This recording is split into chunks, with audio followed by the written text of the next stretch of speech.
चला तर मग आज मस्त बनवूया गावाकडच्या पद्धतीने अगदी चमचमीत अशी फणसची भाजी.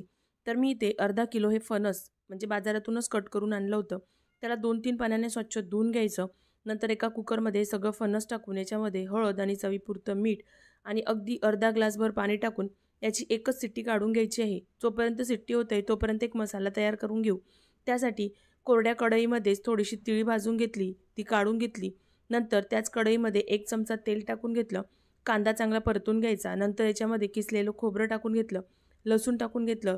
नंतर थोडंसं आल्याचा तुकडा टाकून परत त्याला चांगलं असं परतून घ्यायचं.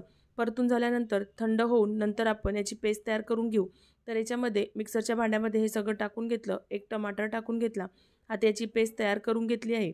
दुसरीकडे बघू शकता आपला फणस देखील मस्त असं सॉफ्ट शिजून झालेलं आहे. तर याचं पाणी काढून घेऊ. पाणी आपण नंतर ग्रेव्हीसाठी वापरू शकतो. आता हे काढलेलं फणस आहे ना, थोडंसं तेलामध्ये परतून घ्यायचं म्हणजे याची चव अजून छान लागते. तर सगळं हे फणस मी असं तेलात परतून घेतलं. त्याच कढईमध्ये थोडंसं जिरं टाकून घेतलं, एक कलमीचा तुकडा आणि एक तेजपान टाकून घेतलं.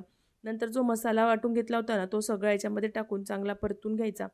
काही सुके मसाले टाकून घ्यायचे. तर लाल तिखट, हळद पावडर, गरम मसाला, धने पावडर आणि मीठ टाकून घेतलं. मीठ जपून टाकायचं आहे कारण आधी देखील टाकलं होतं. परत मसाला चांगला परतून घेतला. नंतर थोडंसं पाणी टाकून घेतलं. आता हा मसाला तयार झाल्यानंतर याच्यामध्ये जे फणस आपण फ्राय करून घेतलं होतं ना, ते सगळं टाकून घ्यायचं.